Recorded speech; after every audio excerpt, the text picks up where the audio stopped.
आज एक class record होगा और नेक्स्ट क्लास रिकॉर्ड होगा, उसके बाद से क्लासेस रिकॉर्ड नहीं होंगे, क्योंकि ग्रुप में अराउंड 29 स्टूडेंट है।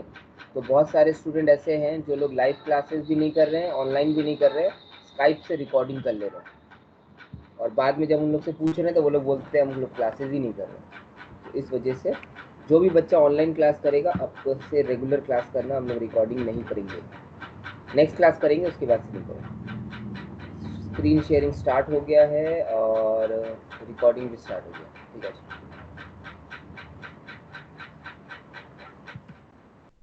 लास्ट क्लास तक हम लोग क्वेश्चन नंबर 4 तक कर लिए थे, ठीक है। आज क्वेश्चन नंबर 5 से स्टार्ट करेंगे।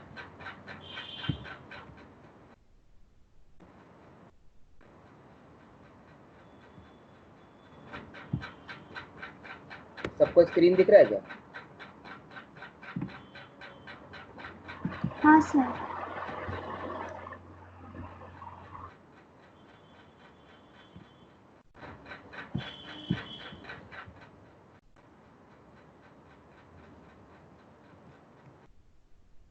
थोड़ा जूम कर दे।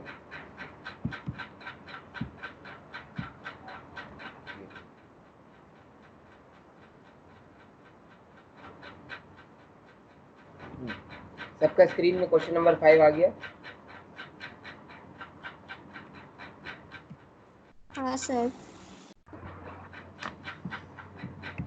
थोड़ा सा हम रिवीजन करा रहे हैं। अब तक हम लोग का 2 क्लास हुआ था, 2 क्लास में जो जो पढ़ाया गया है थोड़ा सा हम रिवीजन करा रहे हैं, उसके बाद आगे बढ़ना है। आज का क्लास है हम लोग का department account class 3। Live class में 4 क्लास हो चुका है और डिपार्टमेंट का आज हम लोग का ऑनलाइन क्लास में 3 क्लास हो जाएगा। हम लोग एक क्लास पीछे चल रहे हैं, तो उस क्लास को कवर अप करने के लिए आज का क्लास थोड़ा सा लंबा होगा और थोड़ा सा हम लोग ज़्यादा डिस्कस करेंगे, ताकि आज के क्लास में हम लोग लाइव क्लास के बराबर आ जाएंगे। उन लोगों का 4 क्लास, हम लोग का 3 क्लास बराबर हो जाएगा। वहाँ पे हम लोग क्वेश्चन 11 तक कर लिए हैं, ठीक है। तो आज हम लोग यहाँ पे भी क्वेश्चन 11 तक कर लेंगे। इसको हटा देते हैं। ये अपना क्लास 3 आ गया सर। व्यू में आप लाइन ले आते हैं, लाइन ले आइए, व्यू लाइन ले आते हैं। जो लास्ट क्लास पढ़ाए थे उसको थोड़ा सा हम डिस्कस कर रहे हैं, उसके बाद आगे बढ़ रहे हैं, ठीक है। जो कंसेप्ट हमको देना है वो हम दे देते हैं, उसके बाद आगे बढ़ रहे हैं।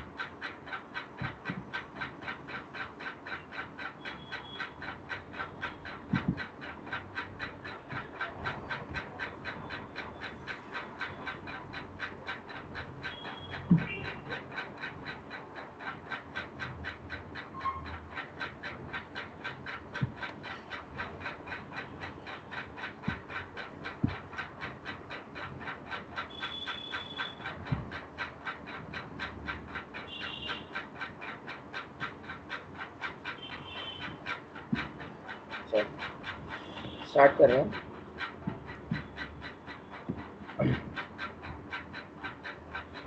हम लोग इस चैप्टर में सबसे पहला कंसेप्ट जो पढ़े हैं, पेन चेंज करने का, सबसे पहला कंसेप्ट जो पढ़े हैं वो इंटर डिपार्टमेंटल ट्रांसफ़र है। सबको आवाज़ आ रहा है ना? इंटर डिपार्टमेंटल ट्रांसफ़र में क्या होता है सर? अब से हम लोग 2 चीज़ याद रखेंगे, एक डिपार्टमेंट ए और दूसरा डिपार्टमेंट बी। कुछ भी चीज़ समझाने के लिए हम यही एग्जांपल लेंगे, ए और बी। ए जो है वो बी को ट्रांसफ़र करेगा, ए जो है वो बी को ट्रांसफ़र करेगा, इसी से हम सारा चीज़ समझाएंगे। तो ए मेरा ट्रांसफरर है और बी मेरा ट्रांसफरी है। जब भी हम ए बोलेंगे आपको समझ में आ जाना चाहिए ट्रांसफरर, और जब भी हम बी बोलेंगे आपको समझ में आ जाना है ट्रांसफरी, ठीक है। आगे बढ़ते हैं। सर ए बी को गुड्स ट्रांसफ़र करता है, कितना ट्रांसफ़र करता है? कुछ एक अमाउंट ट्रांसफ़र करता है, जिसके वजह से बी उस गुड्स को सेल करता है, लेकिन लास्ट में बी का क्लोजिंग स्टॉक में वो कुछ गुड्स जो ए ट्रांसफ़र किया है वो बी का क्लोजिंग स्टॉक में बच जाता है। मतलब बी का जो क्लोजिंग स्टॉक है उसमें कुछ गुड्स ए वाला रहता है और कुछ गुड्स आउटसाइड वाला रहता है। जो ए वाला गुड्स रहता है उसको हम लोग बोलते हैं प्रोपोर्शनेट स्टॉक। तो क्या बोलते हैं हम लोग? Proportionate stock. सर यही स्टॉक को आप हिंदी में दूषित स्टॉक बोलते हैं। दूषित मतलब जो मिक्स है, मिला हुआ है। ये स्टॉक जो है, जो बी के क्लोजिंग स्टॉक में है, इसमें सर ए जब उसको भेजा था तो प्रॉफिट करके भेजा था, सेलिंग प्राइस पे भेजा था। ए जब भेजा था तो मार्केट प्राइस या सेलिंग प्राइस पे बी को भेजा था। तो इस वजह से ये क्लोजिंग स्टॉक में कुछ मेरा प्रॉफिट एलिमेंट होता है, जिसको हम लोग अनरियलाइज प्रॉफिट बोलते हैं। और यही अनरियलाइज प्रॉफिट को हम लोग को हटाना होता है। अनरियलाइज प्रॉफिट हटाने का तरीका क्या है कि आप अनरियलाइज प्रॉफिट कैसे हटाइएगा, आपको उसके लिए दो चीज़ चाहिए होगा। एक तो प्रोपोर्शनेट स्टॉक, ये वाला चीज़, और दूसरा जीपी रेशियो। एक तो जीपी रेशियो और दूसरा प्रोपोर्शनेट स्टॉक। जब आपको ये दोनों चीज़ मिल जाता है, जीपी रेशियो का आप फॉर्मूला बताए थे, GP by sale plus transfer into 100, GP by sale plus transfer into 100। Sir 100 की जगह 1000। प्रोपोर्शनेट स्टॉक का भी फॉर्मूला बताया था, याद होगा आप लोग को। सर प्रोपोर्शनेट स्टॉक या तो क्वेश्चन में दिया हुआ होगा, या तो क्वेश्चन में दिया हुआ होगा, या तो हम लोग को उसको निकालना पड़ेगा। प्रोपोर्शनेट स्टॉक निकालने के लिए फॉर्मूला था,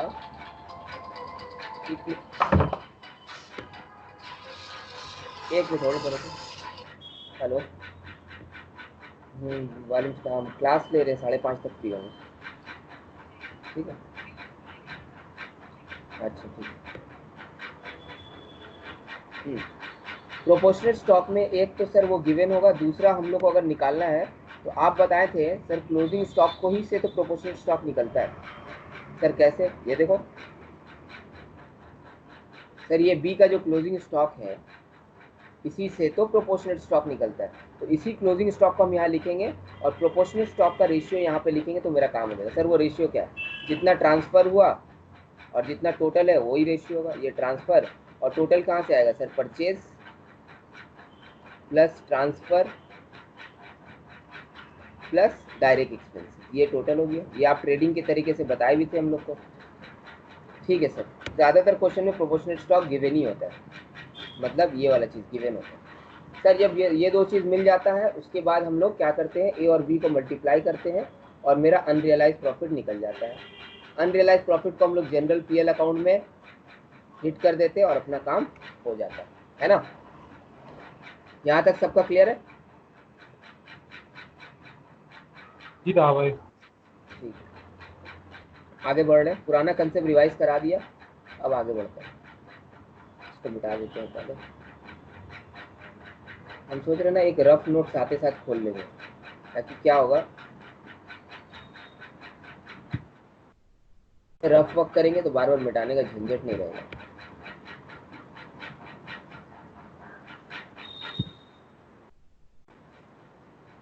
चलिए हम लोग आ गए यहाँ पे। सर एक बार क्वेश्चन में चलिए, लास्ट क्लास जो क्वेश्चन किए थे हम लोग, लास्ट क्लास हम लोग क्वेश्चन नंबर 4 किए थे और क्वेश्चन नंबर 4 में हम लोग नया चीज हाँ क्या भाई, किए थे सर? हम लोग लास्ट क्लास में क्वेश्चन नंबर 5 तक कर चुके थे। अब तक कर लिए थे क्या? एक हाँ मिनट, इंटर डिपार्टमेंट कर लिए थे क्या हम लोग? नहीं, क्वेश्चन नंबर हाँ 4 भाई। तक हुआ था। 4 तक हुआ था, 4 तक हुआ था। तुम लाइव क्लास किए थे ना, इसलिए तुमको याद नहीं है।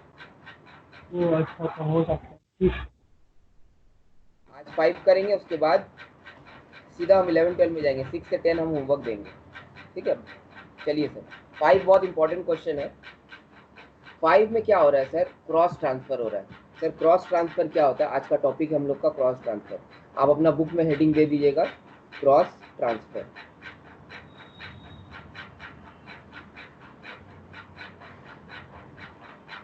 क्रॉस ट्रांसफर में आप लोग का कंसेप्ट क्लियर हो जाए। क्रॉस ट्रांसफर में क्या होगा सर? दो डिपार्टमेंट है, एक डिपार्टमेंट ए है और दूसरा डिपार्टमेंट बी है।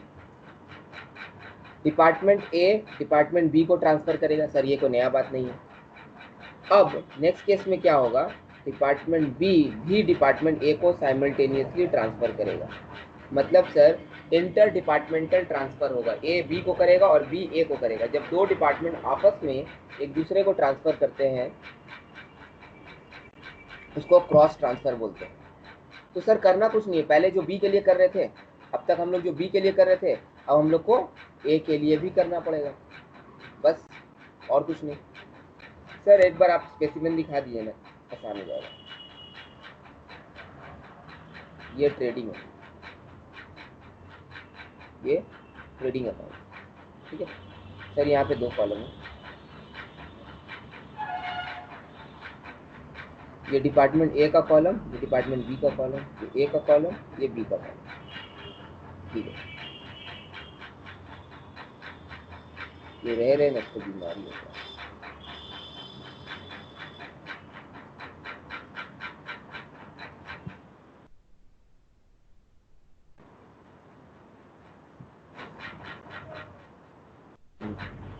सर ए बी को ट्रांसफ़र किया, कितना ट्रांसफ़र किया? मान लीजिए सर ए बी को 50,000 का गुड्स ट्रांसफ़र किया, कितना गुड्स? 50,000 का। और बी ए को 1 लाख का गुड्स ट्रांसफ़र किया। सर पहले वाला एंट्री कर ले, ए बी का। ए ट्रांसफ़र किया ना बी को, तो ए के लिए सेल है, तो ए में क्या होगा? By goods transfer to B, by goods transfer to B. ये कितना ट्रांसफ़र किया सर? 50,000, तो यहाँ पे 50,000 लिख देंगे। और साइमल्टेनियसली यहाँ पे होगा टू गुड्स रिसीव फ्रॉम ए। कितना गुड्स रिसीव किया सर? 50,000, तो 50,000 बी में लिख देंगे।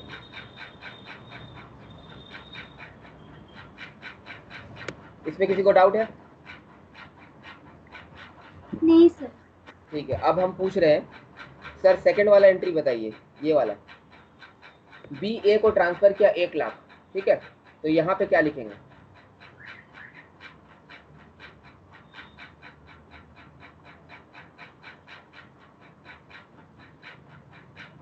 जल्दी बोलो।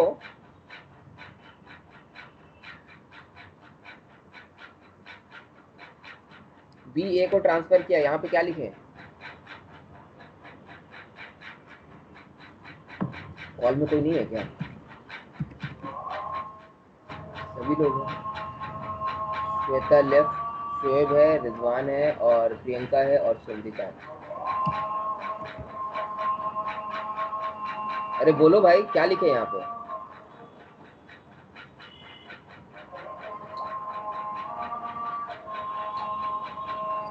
कॉल अटक गया क्या? नहीं अच्छा नहीं था भाई, अजान हो रहा है। अच्छा ठीक है, अजान का वेट कर लो।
करें? अच्छा था भाई। हाँ सर, बी ए को ट्रांसफ़र कर रहा है गुड्स 1 लाख का, एंट्री बताओ यहाँ पे क्या लिखे? By goods transfer to department A. By goods transfer to department A, यहाँ पे लिखेंगे, यहाँ पे लिखेंगे बी। बी में 1 लाख लिख दिया, ठीक है। और साइमल्टेनियसली यहाँ पे लिख देंगे to goods receive from B, यहाँ पे लिख देंगे 50 में। सर लैंग्वेज आप कुछ भी लिखिए, एंट्री यही होगा। जैसे यहाँ पे क्या है, by goods transfer to B, तो यहाँ पे भी ये भी लिख सकते हैं by goods transfer from A. To के जगह फ्रॉम लिखेंगे तो ए लिख देंगे, टू के जगह फ्रॉम लिखेंगे तो बी लिख देंगे, फ्रॉम के जगह टू लिखेंगे तो ए लिख देंगे, बस यही चीज़ है। ठीक है, बट हम लोग को समझ में आ गया सर, जो ट्रांसफ़र कर रहा है उसका सेल वाला साइड में लिखना है, बाई साइड में मतलब क्रेडिट साइड में, और जो ट्रांसफरी है उसका डेबिट साइड में लिखना है, क्योंकि उसके लिए परचेज है और हम लोग के लिए सेल है। यही तो है इंटर डिपार्टमेंट। और सर इंटर डिपार्टमेंट में क्या होगा, क्रॉस ट्रांसफ़र में पहले हम लोग सिर्फ और सिर्फ अनरियलाइज प्रॉफिट जो निकालते थे, अनरियलाइज प्रॉफिट जो निकालते थे वो बी का निकालते थे, क्योंकि ए बी को ट्रांसफ़र कर रहा होता था। अब हम लोग को अनरियलाइज प्रॉफिट जो निकालना होगा वो ए का भी निकालना पड़ेगा, क्योंकि बी ए को ट्रांसफ़र कर रहा है। तरीका वही है। पहले सर अभी पिछला वाला सम जो था क्वेश्चन नंबर 4, ठीक है, क्वेश्चन नंबर 4 था ना, क्वेश्चन नंबर 4 था, उस सम्स में हम लोग ओपनिंग स्टॉक में भी अनरियलाइज प्रॉफिट निकाले थे। याद है 72,000 का ओपनिंग स्टॉक था, उस पर भी अनरियलाइज प्रॉफिट निकाले थे। क्वेश्चन नंबर 4 में आप लोग स्क्रीन में दिख रहा होगा सर, टेलरिंग डिपार्टमेंट का 72,000 था, उसमें भी ओपनिंग स्टॉक में भी अनरियलाइज प्रॉफिट निकाले थे। कैसे निकाले थे सर, ओपनिंग स्टॉक में अनरियलाइज प्रॉफिट निकालने के लिए हम लोग को लास्ट ईयर का प्रॉफिट देना बहुत ज़रूरी था, लास्ट ईयर का प्रॉफिट देना बहुत ज़रूरी था। तो सर ये लास्ट ईयर का प्रॉफिट 30% दिया हुआ था, उस हेल्प से हम लोग निकाले थे। अब आए थे क्वेश्चन 5। क्वेश्चन 5 से पहले आप लोग का स्क्रीन में ये, तो अब सर हम लोग को दो बार अनरियलाइज प्रॉफिट निकालना होगा, एक तो ए का और दूसरा बी का। बी का निकालते ही थे पहले, अब ए का भी निकालना होगा। साथ ही साथ अगर ओपनिंग स्टॉक दोनों का दिया होगा तो दोनों को ओपनिंग स्टॉक से भी अनरियलाइज प्रॉफिट हटाना पड़ेगा। ओपनिंग स्टॉक से अनरियलाइज प्रॉफिट हटाने के लिए हमको लास्ट ईयर का प्रॉफिट चाहिए होगा। तो यही हम लोग का क्रॉस वाला में। अब तुम लोग एक बार सोचो, क्रॉस वाला में कुछ नया चीज़ नहीं सीख रहे हैं। पहले ए बी को करता था, अब बी ए दोनों मिलके कर रहा है। कंसेप्ट तो कुछ नया नहीं है, वही पुराना कंसेप्ट है, बस एक बार करते थे अब दो बार करेंगे। क्वेश्चन नंबर 5 आपके स्क्रीन पे रहा ये, ठीक है सर। आप क्या करते हैं, आप जो इंपॉर्टेंट चीज़ होता है ना क्वेश्चन में वो लिख देते हैं, तो लिख देते हैं, पहले ये सब मिटा दें।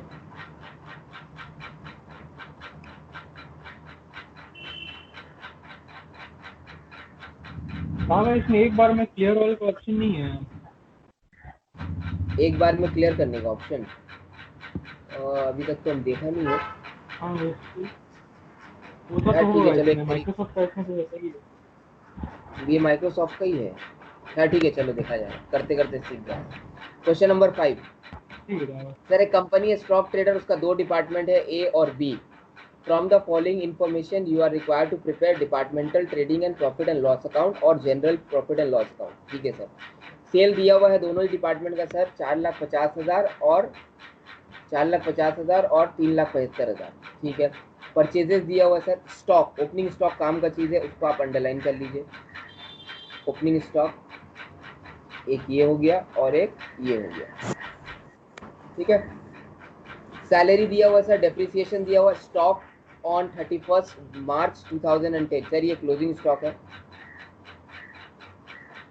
क्लोजिंग स्टॉक का भी काम है, काम अंडरलाइन कर लीजिए आप।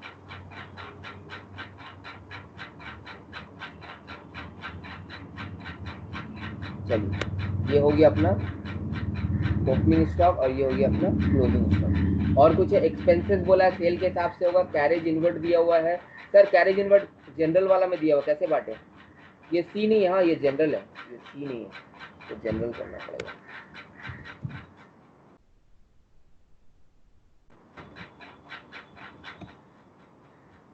सर कैरेज इनवर्ट 24,750 कैसे बांटे, कौन बताएगा?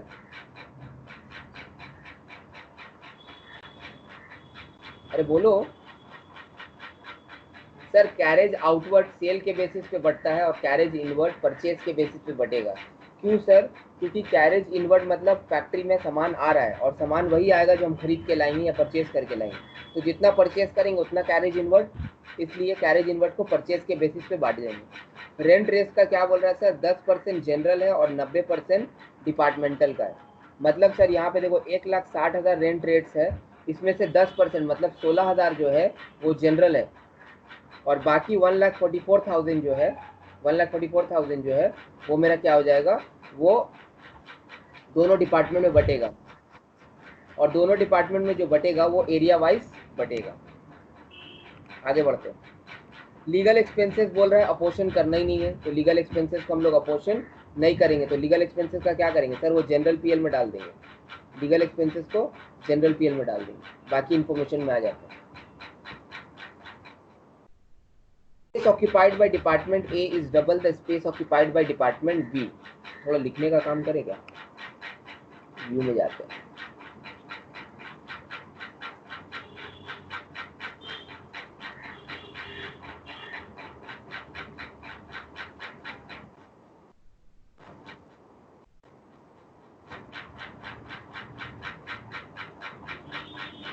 सबको दिख रहा है क्या? हाँ सर। ठीक है सर, यहाँ पे जो 1,60,000 है इसके बारे में आप थोड़ा सा बोले नहीं, लिखे नहीं, हम लिख देते एक बार। 1,60,000 में बोल रहा है कि 10% जो है, 10% जो है, ये ऊपर नीचे थोड़ा हो गया, ठीक है, ये इसी का है। 10% जो है वो जनरल में जाएगा, मतलब जनरल पीएल में हम लोग 16,000 डाल देंगे, ठीक है। बाकी जो 1,44,000 बच जाता है उसको हम लोग को डिपार्टमेंट में बांटना होगा। और डिपार्टमेंटों में कैसे बांटेंगे सर, हम लोग फ्लोर स्पेस के हिसाब से। सर रेंट रेट आप बताए थे कि फ्लोर स्पेस के हिसाब से बढ़ता है, और फ्लोर स्पेस बोल रहा है कि डिपार्टमेंट ए का जो है वो डबल है डिपार्टमेंट बी से, मतलब सर 2:1 का रेशियो में बांटना होगा। इसको बांटना होगा 144 को 2:1 का रेशियो में बांट देंगे, वो हम लोग करेंगे तो मिल जाएगा हम लोग, ठीक है। ये क्लियर हो गया सर। अब आते हैं पॉइंट नंबर बी में, inter departmental transfer during the year. Inter departmental transfer during the year, point number B आप लोग स्क्रीन पे। ये डिपार्टमेंट ए डिपार्टमेंट बी को 60,000 ट्रांसफर कर रहा है, और डिपार्टमेंट बी डिपार्टमेंट ए को 75,000 ट्रांसफर कर रहा है। सर ये लिख लेते तो अच्छा रहेगा।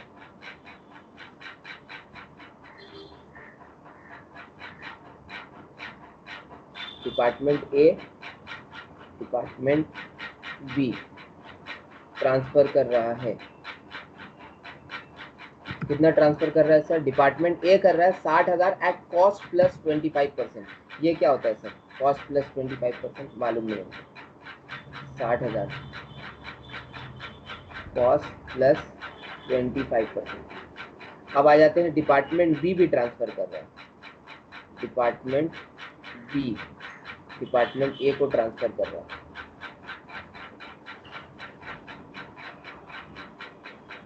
कितना ट्रांसफर कर रहा है sir, department B department A को 75,000 normal selling price, 75,000 at normal selling price, normal selling price, ठीक है सर, ये क्लियर हो गया। Point number C, transferred goods included in stock. Transfer goods included in stock मतलब सर ये proportionate stock का बात कर रहा है। बोल रहा है कि जो क्लोजिंग स्टॉक है ना, क्लोजिंग स्टॉक आपके क्वेश्चन में दिया होगा, क्लोजिंग स्टॉक क्वेश्चन में ये रहा। क्लोजिंग स्टॉक क्वेश्चन में कितना है सर, 87,500, ये देखो यहाँ पे 87,500, पेन ले लेते हैं।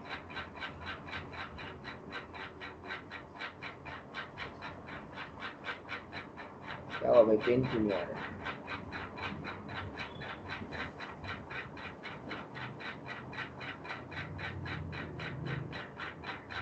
ठीक है थोड़ा देखा जाए। क्लोजिंग स्टॉक 87,500 और यहाँ पे 1,02,500। ये दो जो क्लोजिंग स्टॉक है आपका, इसमें कुछ प्रोपोर्शनेट स्टॉक पड़ा हुआ है। प्रोपोर्शनेट स्टॉक कितना पड़ा हुआ है वो यहाँ पे लिखा हुआ है आप लोगों का एडजस्टमेंट में। प्रोपोर्शनेट स्टॉक बोल रहा है डिपार्टमेंट ए का इसमें जो है वो 20,000 है, और डिपार्टमेंट बी के इसमें जो है वो मेरा 18,000 है। तो सर हमको प्रोपोर्शनेट स्टॉक इजीली मिल गया। प्रोपोर्शनेट स्टॉक भी लिख लेते हैं, क्वेश्चन ही दे दिया हम लोग।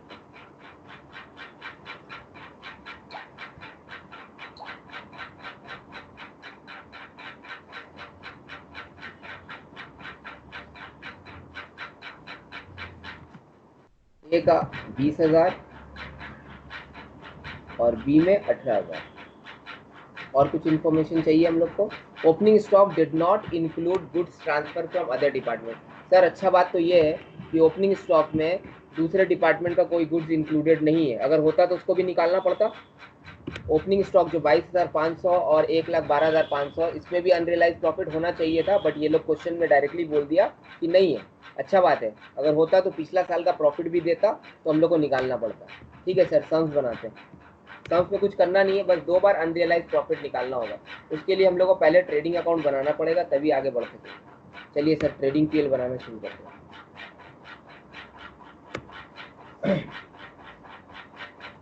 कंपनी का नाम है स्टॉक ट्रेडर, तो हम लोग लिख देते हैं in the books of stock trader. सबको आवाज आ रहा है ना?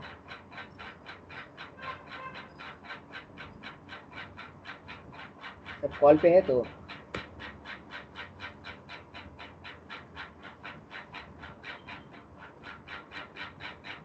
कोई कुछ बोल क्यों नहीं रहा भाई?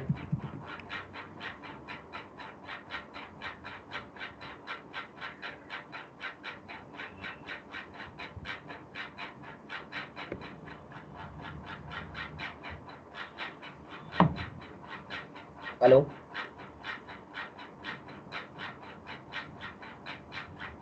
हेलो,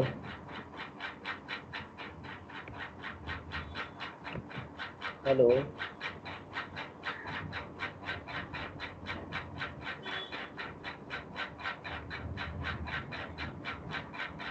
शोएब का माइक काम नहीं कर रहा है, रिजवान कुछ बोल नहीं रहा है, सोमरिता लेफ्ट की है।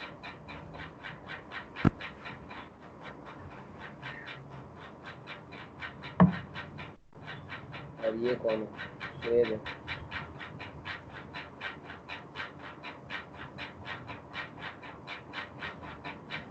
कंटिन्यू करे कि वेट करे, समझ में नहीं आ रहा है।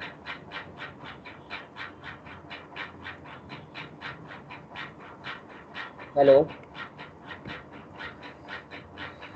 सोमरिता आवाज आ रहा है? हाँ रिजवान सर, अभी आवाज आ रहा है सर, अभी आ रहा है। ठीक है, हम लोग कंटिन्यू कर रहे हैं, ऐसे भी रिकॉर्डिंग हो रहा है सर। ठीक, कंटिन्यू करें। In the books of stock trader departmental trading and profit and loss account. ठीक है, एक लंबा सा लाइन टान देते हैं।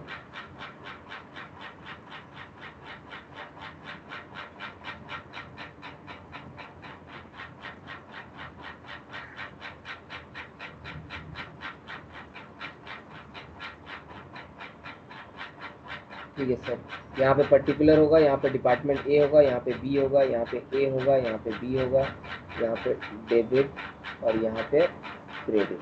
आगे बढ़ते हैं सर। करना क्या है हम लोग को मालूम है, यहाँ पे 2 ओपनिंग स्टॉक लिखना है। ठीक है, उसके बाद यहाँ पे 2 परचेजेस लिखना है। उसके बाद यहाँ पे 2 कैरेज इनवर्ड होगा क्वेश्चन में, वो लिखना है। और क्या हो सकता है क्वेश्चन में सर? वो ट्रांसफर वाला चीज़ रहेगा, वो भी लिखना पड़ेगा, लिख लेंगे। यहाँ पे सेल्स लिखना है। और क्या लिखना होगा सर? यहाँ पे वो ट्रांसफर वाला चीज़ रहेगा और क्लोजिंग स्टॉक रहेगा। क्लोजिंग स्टॉक लास्ट में लिखेंगे। ओपनिंग स्टॉक जल्दी जल्दी से लिख लेते हैं। ओपनिंग स्टॉक 22,500 और 1,12,500। तो 22,500, 1,12,500 ये ओपनिंग स्टॉक हो गया। मेरा चार्ज खत्म हो रहा है, चार्ज में लगाना होगा।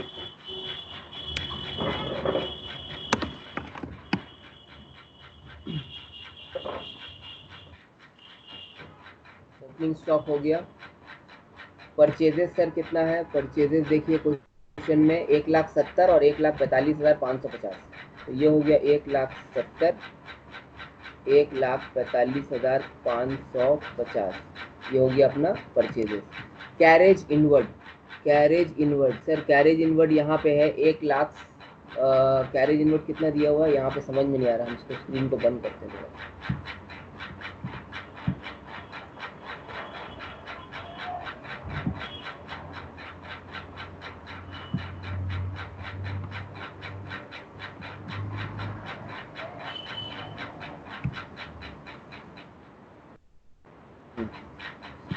कैरेज इनवर्ड सर कितना दिया हुआ है? 24,750 अपना कैरेज इनवर्ड है।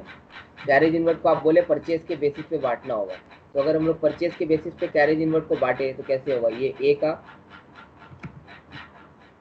24,750 इंटू परचेज कितना है सर? परचेज आपका दिया हुआ है ए का 1,70,000 और टोटल परचेज कितना है सर? 1,70,000 प्लस 1,45,000, 1,70,000 प्लस 1,45,000 550 कितना हो रहा है? कैलकुलेटर तुम लोग के पास तो होगा नहीं, हम ही को करना होगा। 1,70,000 प्लस 1,45,000 550 315,550 315,550 ये ए का हो गया और ये बी का हो जाएगा 145,550 इंटू, सॉरी बताना पड़ेगा,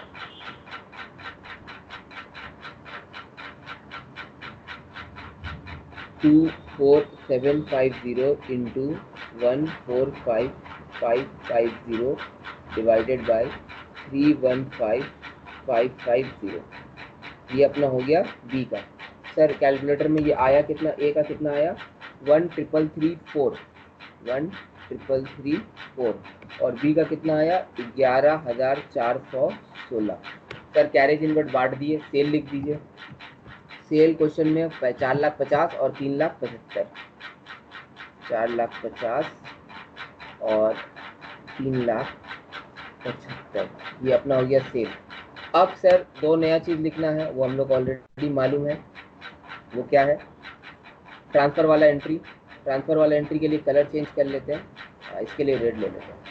सर एक होगा by goods transfer to B.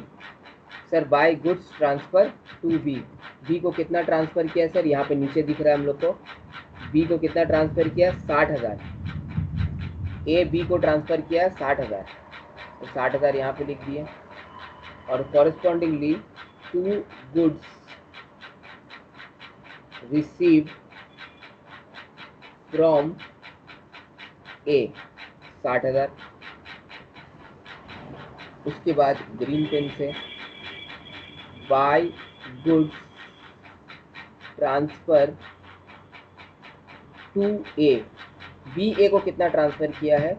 B A को ट्रांसफ़र किया है सर, यहाँ पे नीचे दिख रहा है 75,000 का, बी ए को ट्रांसफ़र किया है 75,000 का, तो ये बी का कॉलम में लिखा जाएगा। तो यहाँ पे कॉरेस्पॉन्डिंगली टू गुड्स रिसीव का स्पेलिंग गलत सही हो सकता है, उसमें आप लोग ध्यान मत दीजिएगा। 75,000 सर ए 60,000 का ट्रांसफ़र किया और बी 75,000 का ट्रांसफ़र किया है। आगे बढ़ते हैं, और तो कुछ नहीं है जहाँ तक हमको लगता है।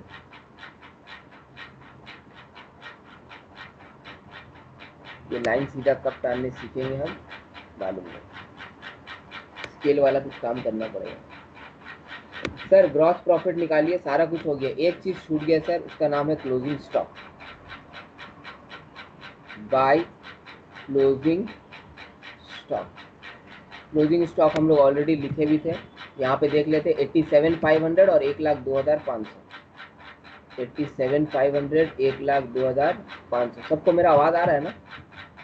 कॉल में कौन है? रिजवान है, सुमृता है, शुएब है। हाँ सर आ रहा है। क्लोजिंग स्टॉक भी लिख दिया। अब एक बार तुम लोग अपना स्क्रीन में देख लो, तुम लोग के स्क्रीन में पूरा ट्रेडिंग अकाउंट बना हुआ है, तो हम जीपी लिख देते हैं। टू, ये वाला पेन अच्छा नहीं है, पेन ले, यही वाला लेते हैं, red pen. To gross profit transfer to PL. Sir gross profit कितना होगा, कोई बता सकता है? कोई भी कैलकुलेटर लेके जो बैठा हो। रिजवान 3-1 फिर, हाँ था भाई 3-1 फिर 4 बार 6 है। 316,666। हाँ भाई ग्रॉस प्रॉफिट टोटल है ये, टोटल में नहीं है। 316,666 और इसका फिर 223034 223034। सर ग्रॉस प्रॉफिट आ गया, टोटल आप लोग अपना घर पे कर लीजिएगा। ग्रॉस प्रॉफिट आ गया। पीएल अभी हम नहीं बनाएंगे, हम पहले वर्किंग में जाएंगे, उसके बाद पीएल बनाएंगे। पीएल में ऐसे कुछ खास है नहीं, पीएल छोड़ दे रहे हैं। मेरा ग्रॉस ट्रेडिंग से ग्रॉस प्रॉफिट लाना ज़रूरी था, तभी मेरा पीएल बनता। तो हम अभी पीएल के लिए स्पेस छोड़ दे रहे हैं। ये अपना हो गया पीएल।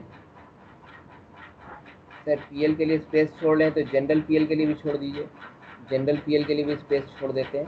ये हो गया अपना जनरल पीएल।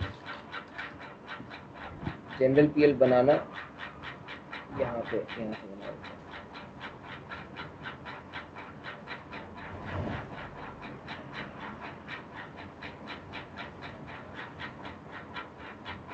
ये अपना जनरल पीएल के लिए भी स्पेस छोड़ दिया, ठीक है।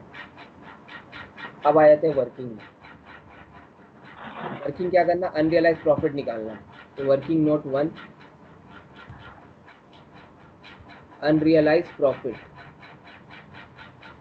सर अनरियलाइज प्रॉफिट दोनों के क्लोजिंग स्टॉक में है, तो अनरियलाइज प्रॉफिट जो हम लोग निकालेंगे, पहले हम लोग निकालेंगे in closing stock of B, in closing stock of department B. हमेशा पहले हम लोग डिपार्टमेंट बी का ही किए हुए आए हैं, तो हम लोग अभी भी डिपार्टमेंट बी का ही करेंगे। सर डिपार्टमेंट बी का क्लोजिंग स्टॉक में कितना अनरियलाइज प्रॉफिट है, उसके लिए हम लोग को दो चीज़ चाहिए। एक तो सर जीपी रेशियो चाहिए और दूसरा हम लोग को प्रोपोर्शनेट स्टॉक चाहिए। प्रोपोर्शनेट स्टॉक हम लोग को दिया हुआ है, जीपी रेशियो हम लोग को निकालना है, ठीक है। ए को कैसे ट्रांसफ़र किया है वो देखते हैं, बी ए को कैसे ट्रांसफ़र किया है वो देखते हैं।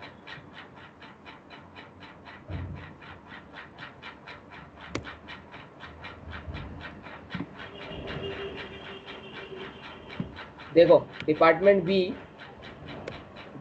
ए डिपार्टमेंट बी को 60,000 कॉस्ट प्लस 25%, मतलब सर 25% का प्रॉफिट करके, कॉस्ट पे 25% का प्रॉफिट करके डिपार्टमेंट 60,000 में ट्रांसफ़र किया है, ठीक है।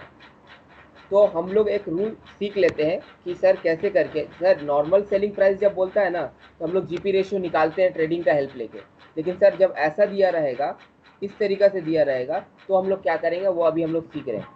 डिपार्टमेंट ए डिपार्टमेंट बी को कॉस्ट प्लस 25% में ट्रांसफ़र किया, तो जीपी है कॉस्ट प्लस 25%।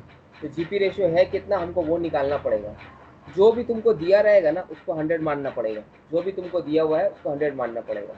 तो उसको हम लोग लिख देते हैं, let the cost B 100। Sir class 7 में हम लोग एक फॉर्मूला पढ़े थे, उस फॉर्मूला का नाम है cost price plus profit is equal to selling price. Cost price plus profit is equal to selling price, ठीक है। अब यहाँ पे देखो, तुम्हारा कॉस्ट प्राइस है 100, तुम्हारा प्रॉफिट है 25%, तो तुम्हारा सेलिंग प्राइस कितना हो जाएगा। अभी आप बोले sir cost price plus profit is equal to selling price, तो तुम्हारा सेलिंग प्राइस हो जाएगा 125। तो देयरफॉर तुम्हारा जीपी रेशियो कितना हो जाएगा। सर जीपी रेशियो होता है profit by sale, profit by sale. तो तुम्हारा जीपी रेशियो हो जाएगा 25/125 इंटू 100। हम लोग को कैसे सीखेंगे, कैसे याद रहेगा, आइए ये देखिए। आपको कॉस्ट प्लस 25% दिया हुआ था, तो आप याद कर लिए। अगर आपका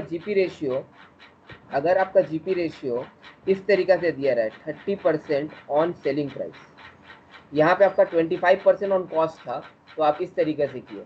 अगर 30% ऑन सेलिंग प्राइस है तो क्या करेंगे, उस केस में आप सेलिंग प्राइस को 100 मानिएगा, सेलिंग प्राइस को 100 मानिएगा, तो आपका प्रॉफिट निकल के आ जाएगा 30। आपका कॉस्ट प्राइस कितना होगा सर, कॉस्ट प्राइस मतलब सेलिंग प्राइस माइनस प्रॉफिट, तो आपका कॉस्ट प्राइस हो जाएगा 70। तो आपका जीपी रेशियो क्या होगा, आपका जीपी रेशियो हो जाएगा प्रॉफिट बाय सेलिंग प्राइस, जो कि ऑलरेडी 30/100 ही है। अगर आपको प्रॉफिट ऑन कॉस्ट निकालना है, प्रॉफिट रेशियो ऑन कॉस्ट निकालना है, अगर ऑन कॉस्ट बोला कभी आप लोगों को रिक्वायर्ड पड़ा कि ऑन कॉस्ट निकालना है, डिपार्टमेंट में रिक्वायर्ड नहीं पड़ेगा, तो उस केस में आपका प्रॉफिट हो जाएगा 30 और कॉस्ट हो जाएगा 70, 30/70 इंटू 100। यही तरीका है सर प्रॉफिट ऑन कॉस्ट से प्रॉफिट ऑन सेल में जाने के लिए, या प्रॉफिट ऑन सेल से प्रॉफिट ऑन कॉस्ट में जाने के लिए। सर यहाँ पे आपका जो क्वेश्चन है, यहाँ पे आपका प्रॉफिट ऑन कॉस्ट दिया हुआ था, आप प्रॉफिट ऑन सेल निकालें। यहाँ पे आपका प्रॉफिट ऑन सेल दिया हुआ था, आप प्रॉफिट ऑन कॉस्ट निकालें। हालांकि इस सब में इसका रिक्वायरमेंट नहीं है, तो इसको आप मिटा दीजिए।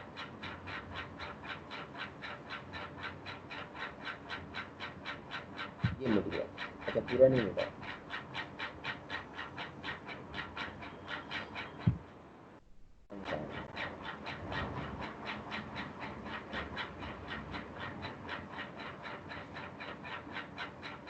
आगे बढ़ो। जीपी रेशियो मिल गया 125/125। सर प्रोपोर्शनेट स्टॉक कितना है? प्रोपोर्शनेट स्टॉक क्वेश्चन में दिया हुआ अपना प्रोपोर्शनेट स्टॉक क्वेश्चन में ही दिया था। प्रोपोर्शनेट स्टॉक कितना था सर? यहाँ पे देखिए नीचे में पॉइंट नंबर सी में लिखा हुआ है कि डिपार्टमेंट ए में प्रोपोर्शनेट स्टॉक 20,000 है और बी में 18,000 है।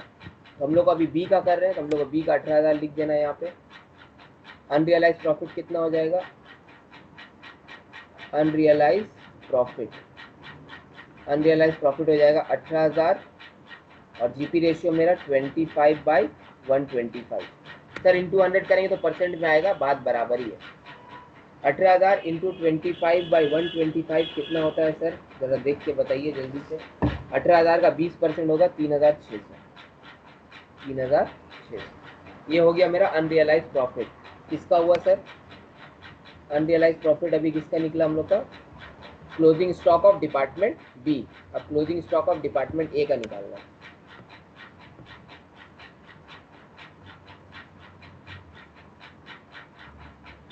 इन closing stock of department A, पहली बार डिपार्टमेंट ए का बना रहे हैं सर। इसके लिए भी हम लोग को दो चीज चाहिए। पहले तो जीपी रेशियो। जीपी रेशियो क्या बोला है? जीपी रेशियो बोला नॉर्मल सेलिंग प्राइस। देखो एक बार,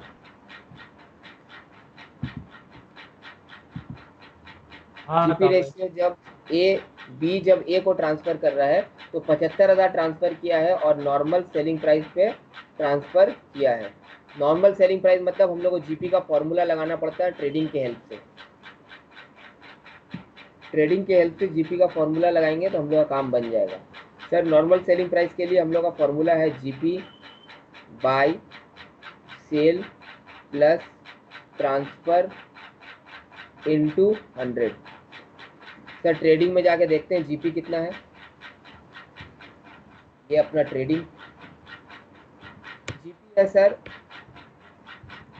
अच्छा तुम लोग को ये चीज़ याद है ना, जब भी हम लोग को जीपी निकालना होता है, याद रखो एक चीज़, पहले भी बता दिया था अभी बता देते हैं। जब भी हम लोग बी का अनरियलाइज प्रॉफिट निकालते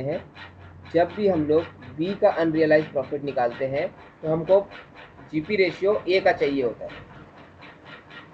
जब भी हम लोग बी का अनरियलाइज प्रॉफिट निकालते हैं तो जीपी रेशियो ए का चाहिए होता है, क्योंकि ए ही बी को ट्रांसफर करता है। उसी तरीक़ा से जब भी हम लोग ए का अनरियलाइज प्रॉफिट निकालेंगे तो हम लोगों को जीपी रेशियो यहाँ पे बी का चाहिए होगा, तो यहाँ पे जीपी ऑफ बी लिख देते हैं। GP of B, sale of B, transfer by B,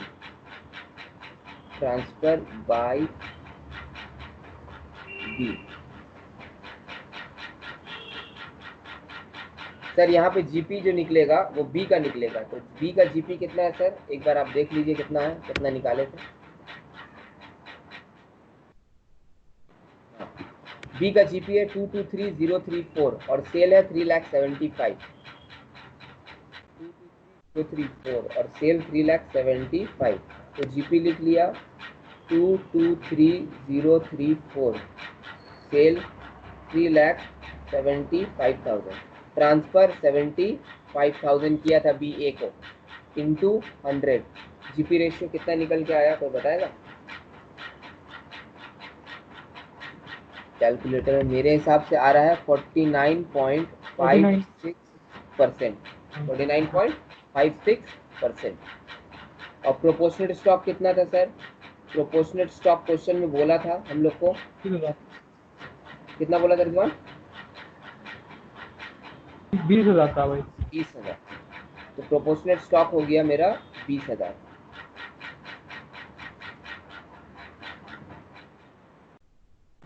unrealise profit कितना आ जाएगा? अनरियलाइज प्रॉफिट अनरियलाइज प्रॉफिट हो जा रहा है मेरा 20,000 इंटू 49.56%। कितना हो गया सर? 20,000 इंटू 49, 9,000 9912। ठीक है सर, ए और बी दोनों का अनरियलाइज प्रॉफिट निकल गया हम लोग का। हम लोग का इस सम्स का पूरा काम खत्म हो गया। पीएल कंप्लीट कीजिए, आगे बढ़िए।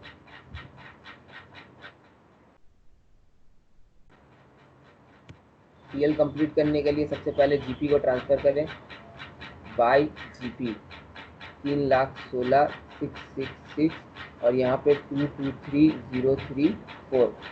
पीएल में क्या क्या आइटम जाएगा एक बार क्वेश्चन में देख लेते हैं सर ऊपर से। हाँ, सेल परचेज स्टॉक हो गया। सैलरी जाएगा, सैलरी कितना है सर?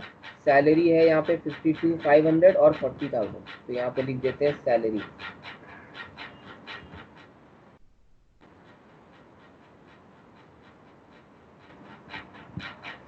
ये हो गया अपना 2 सैलरी 52,500 और 40,000। सैलरीज के बाद क्या आएगा और अपना वहाँ पे देख लेते हैं जल्दी जल्दी जाके। सैलरी हो गया सर डेप्रीसिएशन, 2 डेप्रीसिएशन कितना बोला है सर? डेप्रीसिएशन 40 और 36,000 डायरेक्ट दिया हुआ है, लिख देते हैं 40 36। डेप्रीसिएशन के अलावा और क्या जाएगा अपना? एक्सपेंसेस था और जहाँ तक हमको याद है रेंट रेट और टैक्सेस था। ये हुआ एक्सपेंसेस। एक्सपेंसेस कितना है सर? 92,400 है, बोला सेल के बेसिस पे बांट देना। तो 2 एक्सपेंसेस सेल के बेसिस पे अगर हम बांटेंगे तो मेरा सेल तुम लोग को याद है 4,50,000 है और 3,75,000 है। तो एक्सपेंसेस को हम 4,50,000 इस टू 3,75,000 के बेसिस पे बांट देंगे। एक्सपेंसेस था कितना मेरा? 92,400। कैलकुलेटर में देखो होगा एक तरफ 50,400 और दूसरे तरफ हो जाएगा 42,000। एक्सपेंसेस हो गया। उसके बाद कैरेज इनवर्ड ऊपर ऑलरेडी ले चुके हैं सर। रेंट रेट्स बाकी है, to rent and rates. Rent rates को हम लोग को बांटना था 2:1 का रेशियो में और 16,000 मेरा जनरल में जाएगा, 1,44,000 बटेगा। आप बताएं भी थे सर 16,000 चला जाएगा, ये देखो 16,000 चला जाएगा और 1,44,000 बटेगा 2:1 में। 1,44,000 को 2:1 में बांट देते, इधर आ जाएगा 96 और इधर आ जाएगा 48। उसके अलावा और कुछ जाएगा पीएल में? नहीं सर, और कुछ नहीं जाएगा। तो सीधा आपका डिपार्टमेंटल प्रॉफिट आ जाना चाहिए। To departmental profit. Departmental profit कितना आएगा? 7,776 इसका हो रहा है 66 और इसका हो रहा है 5,7,034। टोटल आप लोग खुद से कर लीजिएगा। डिपार्टमेंटल प्रॉफिट आ गया। अब हम लोग आते हैं जनरल पीएल में। जनरल पीएल में लिख लेते हैं जनरल पीएल अकाउंट। यहाँ पे आ जाएगा बाय डिपार्टमेंटल प्रॉफिट। दोनों का टोटल कितना हो रहा है डिपार्टमेंटल प्रॉफिट का? 134,800। 134,800 सही है? एक बार देख के बताओ तो। हाँ था वैसे ही है। ये हो गया 7,766 और ये हो गया 5,7,034। ठीक है 134,800। सर यहाँ पे हम लोग आ जाएगा to unrealised profit. Unrealised profit A का भी है और बी का भी है। आप कहाँ से निकाले सर? ये वर्किंग नोट 1 से निकाले। ए का अनरियलाइज प्रॉफिट कितना आया था और बी का कितना आया था वो देखना है हम लोग। ए का सर आया था हम लोग का 9912 और बी का आया था 3600। टोटल हो गया हम लोग का बाहर कितना चला गया? 13,512। सर और कुछ आइटम हम लोग का जनरल पीएल में आने लायक था? हाँ सर था। क्वेश्चन में अगर जाएंगे तो एक तो हम लोग का रेंट और रेट्स था। उसका 16,000 रुपया आना था और दूसरा हम लोग का लीगल एक्सपेंसेस जो हम लोग अपोर्शन नहीं किए उसका भी आना था 25,800। तो ये दोनों लिख लेते हैं।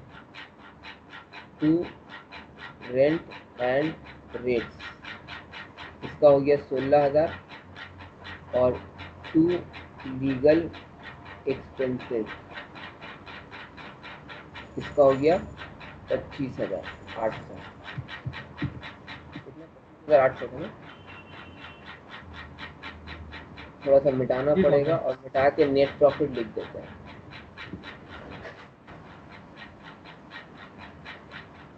अब अपना नेट प्रॉफिट कितना हो रहा है, to net profit, net profit हो रहा है कितना हो रहा है थोड़ा बताओगे। 79488। 79488, बाकी टोटल आप लोग कर लीजिएगा। यहाँ पे टोटल हो जाएगा और इस तरीके से हम लोग का सम्स खत्म हो गया।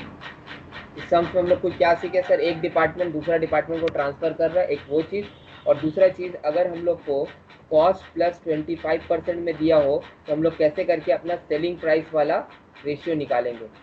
अगर इसको तुम लोग करोगे तो ये 20% निकल के आएगा, 25/125 इंटू 100। और अल्टीमेटली यहाँ पे अगर तुम लोग ये नहीं लिख के तुम 20% लिखोगे तो भी 18,000 का 20% तो 3600 ही होता है। ठीक है, ये आप लोगों का क्वेश्चन नंबर 5 खत्म होता है। अब हम लोग नेक्स्ट क्वेश्चन में जाएंगे। किसी को भी ये समझ में कुछ भी ऐसा चीज़ है जो नहीं समझ में आया, कोई भी बच्चा। सर बोल रहे हैं कि 2:1 का रेशियो कहाँ से आया रेंट रेट एंड टैक्सेस का? रेंट रेट एंड टैक्सेस का 2:1 का रेशियो कहाँ से आया, आइए। रेंट रेट एंड टैक्सेस आपको दिख रहा है यहाँ पे, ये वाला। हाँ हाँ ये 10% 90% तो समझ में आ गया ना। हाँ। ठीक है, यहाँ पे देखो पहला वाला में space occupied by department A is double the space occupied by department B. Rent rates को हम लोग स्पेस के हिसाब से, फ्लोर स्पेस के हिसाब से बांटते हैं, और ये बोल रहा है कि डिपार्टमेंट ए जो है वो डिपार्टमेंट बी से डबल स्पेस यूज कर रहा है। मतलब डिपार्टमेंट ए अगर 2 यूज कर रहा है तो डिपार्टमेंट बी 1 यूज कर रहा है, इसलिए 2:1 का रेशियो यहाँ पे आ गया। दिख रहा है ये वाला, ये 2:1 का रेशियो आपका आ गया।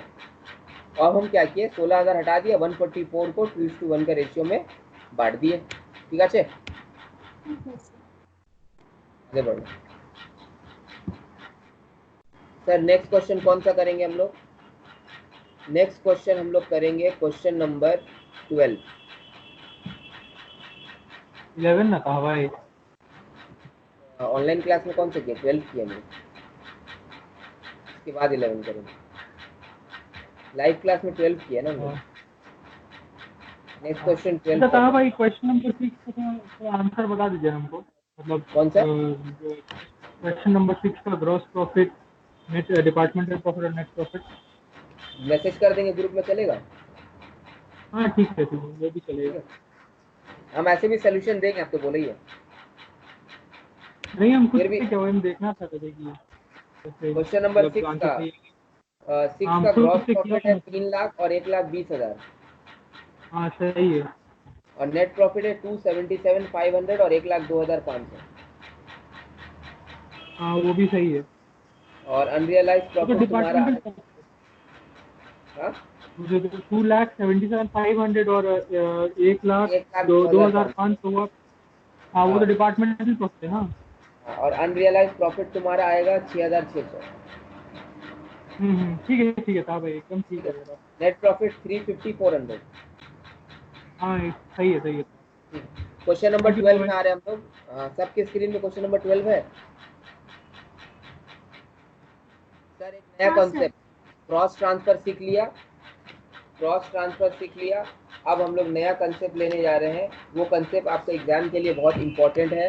उसका नाम है concept of retail sale.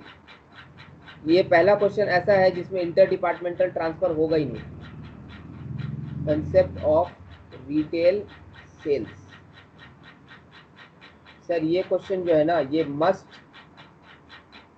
Come in 2021 exam. आप लोग का जो एग्जाम है इसमें आने का इसका प्रोबेबिलिटी बहुत ज़्यादा है।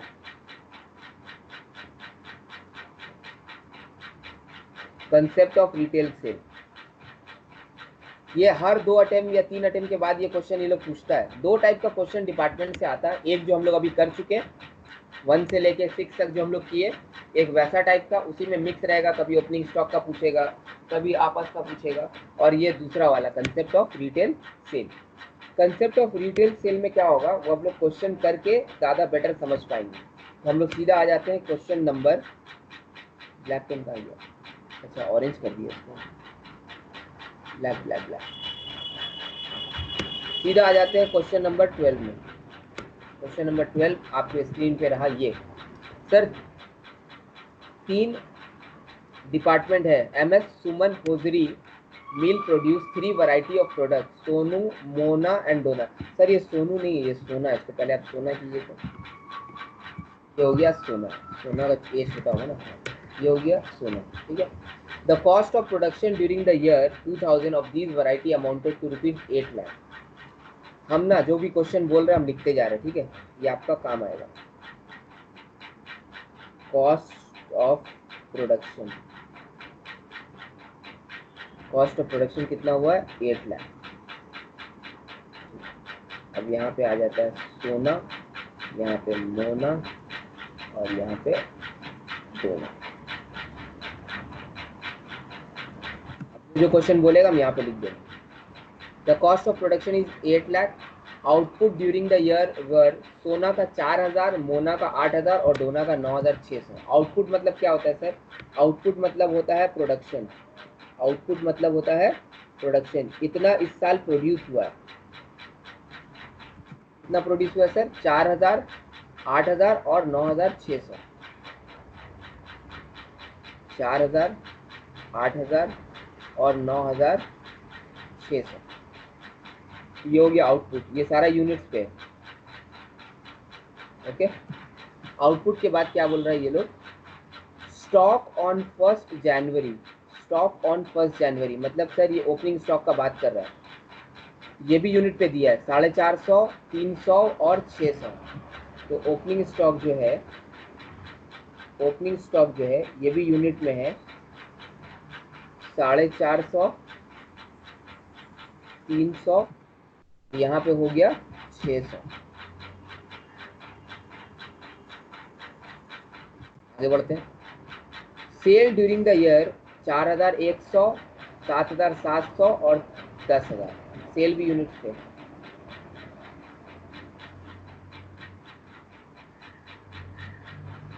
चार 4100, 7700 और 10000, 7700 और 10000। सर एग्जाम में ये क्वेश्चन पढ़ पढ़ के हम लोग अपना आंसर शीट में ऐसे लिख सकते हैं, ज़रूर लिख सकते हो, ताकि तुमको बार बार क्वेश्चन देखना नहीं पड़े और एग्जामिनर तुमको कुछ नहीं बोलेगा इस बारे में। अच्छा उल्टा वो खुश हो जाएगा क्योंकि डेटा तुम्हारे उसके सामने रहेगा ना, तो बार बार क्वेश्चन देखना नहीं पड़ेगा। सेल हो गया, सीए के एग्जाम में हम लोग सारा क्वेश्चन का डिटेल ऊपर में लिख देते हैं पहले ही, जो नहीं लिखता है वो बेवकूफ़ है। सर ये सेल का यूनिट भी बता दिया है और सेलिंग प्राइस भी बता दिया है कि सेलिंग प्राइस कितना है। तो सेल है सोना का, सेलिंग प्राइस 48, तो सेलिंग प्राइस यहाँ पे लिख लेते हैं, selling price, selling price rupees में, सेलिंग प्राइस 48, 54 और इसका 60, 48, 54 और इसका हो गया 60। सेलिंग प्राइस भी मिल गया। और कुछ दिया सर, जब सेलिंग प्राइस दिया है और यूनिट दिया है तो आप सेल निकाल सकते हैं क्या, आराम से निकाल सकते हैं। जब सेल बता दिया 4100 और 48 रुपये करके सेल किया है तो टोटल सेल कितना निकलेगा वो तो हम निकाल ही सकते हैं। 4100 इंटू 48 कितना होगा ये बताओ, 1,96,800, 196,800 और 7700 इंटू 54, 4,15,800 और 10,000 इंटू 60 सर 6 लाख। ये तो आसान है, ठीक है। सेल भी मिल गया और क्वेश्चन में कुछ दिया हुआ एक बार देख लेते हैं। Total department the rate of gross profit, इस क्वेश्चन का सबसे इम्पोर्टेंट चीज, the rate of gross profit. The rate of gross profit is same in each case, मतलब सोना, मोना और डोना तीनों का ग्रॉस प्रॉफिट सेम है। अच्छा बात है, मतलब सर अगर तीनों का सेल को टोटल कर दें तो भी तो रेट सेम ही रहेगा। हाँ सर, अगर तीनों का ग्रॉस प्रॉफिट सेम है रेट, तो तीनों का टोटल पे भी अगर कोई रेट मारिएगा तो भी ग्रॉस प्रॉफिट सेम रहेगा, ठीक है। टोटल डिपार्टमेंटल एक्सपेंसेस कितना है 96,000, बोला है 1:2 में बांट देने, वो हम लोग लास्ट में करेंगे। डिपार्टमेंटल एक्सपेंस किस में आता है सर? डिपार्टमेंटल एक्सपेंस पीएल का आइटम है, डिपार्टमेंटल एक्सपेंसेस पीएल का आइटम है, तो हम लोग जब पीएल बनाएंगे तो बांट देंगे। बोल रहा है prepare departmental trading account, prepare departmental trading account, हम लोग को डिपार्टमेंटल ट्रेडिंग अकाउंट बनाने बोल रहे हैं, ठीक है। पीएल अकाउंट बनाने बोला है क्या?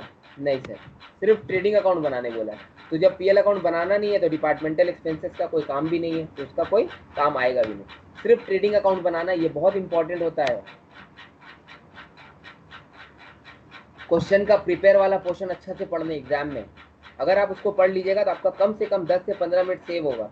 जो बच्चा इस क्वेश्चन को पढ़ेगा वो पीएल भी बना देगा, लेकिन आपको सिर्फ ट्रेडिंग बनाने बोला है, ठीक है सर। सर कुछ चीज़ मिसिंग लग रहा है सर, ओपनिंग स्टॉक दिया है, आउटपुट दिया है, सेल दिया है, हम लोगों को क्लोजिंग स्टॉक नहीं दिया। क्लोजिंग स्टॉक नहीं, क्लोजिंग स्टॉक नहीं दिया है, परचेजेस भी नहीं दिया है, कोई बोल रहा है, ठीक है सर, वो भी देख लेते हैं। क्लोजिंग स्टॉक का फॉर्मूला क्या होगा सर? ध्यान से सुनना। हम जब काम किया, दिन शुरुआत किया, तो मेरे डे के स्टार्टिंग में 450 यूनिट ऑलरेडी मेरे हाथ में था, ठीक है। दिन के शुरुआत में ऑलरेडी मेरे पास 450 यूनिट ऑलरेडी था। पूरा दिन भर में हम कितना यूनिट बनाए? 4000 यूनिट बनाए। तो अभी मेरे हाथ में कितना हो गया? 450 ऑलरेडी मेरे हाथ में था 450, और हम दिन भर में 4000 यूनिट और बना लिए, तो मेरे हाथ में टोटल 4450 यूनिट है। कंफर्म? कोई हाँ बोलो जी साहब। अब हम उसमें से सेल कितना कर दिए? मेरे हाथ में 4450 यूनिट है, जिसमें से हम 4100 यूनिट बेच दिए, तो मेरे हाथ में बचा कितना? 350 यूनिट। 350 यूनिट, मतलब मेरा क्लोजिंग स्टॉक कितना होगा? 350 यूनिट्स। कितना होगा? 350। सर ये कैसे आया? Opening stock plus output, opening stock plus output minus cell, opening stock plus output minus cell. Opening stock sir मेरा कितना? ओपनिंग स्टॉक मेरा 450, आउटपुट कितना? 4000, टोटल इतना हो गया, जिसमें से सेल कर दिया 4100, तो मेरा क्लोजिंग स्टॉक निकल के आ गया 350। उसी हिसाब से आप लोग मोना और डोना का भी क्लोजिंग स्टॉक बताइए। सर 8000 आउटपुट है, 300 पहले से था, 8300, जिसमें से 7700 सेल कर दिए, तो 600 हो गया मेरा क्लोजिंग स्टॉक। उसी हिसाब से सर 9600 मेरा आउटपुट, 600 पहले से था, 10200, 10000 सेल कर दिया तो 200। किसी को डाउट है इसमें? किसी को कोई डाउट? नहीं सर। नहीं सर। आइए सर, क्वेश्चन का पूरा डेटा हम लोग स्क्रीन पे है, अब हम लोग ट्रेडिंग अकाउंट बनाते हैं। कंपनी का नाम है MS Suman hosiery mills, HOSIERY, hosiery mills. Departmental trading account सिर्फ बनेगा, पीएल अकाउंट क्वेश्चन हमसे मांगा ही नहीं है। Departmental trading account for the year ended, for the year ended 31 March, question के हिसाब से 2000। ब्लैक पेन ले लीजिए सर, यहाँ पे हो जाएगा अपना डेबिट और यहाँ पे हो जाएगा अपना क्रेडिट। लाइन टानना, टान देंगे हम लोग, लाइन टान देते हैं। दुनिया का सबसे मुश्किल काम ये हो गया। अब इसमें 3 लाइन बनेगा, सोना, मोना, डोना, बीच से एक लाइन टान देते हैं, सोना, मोना, डोना।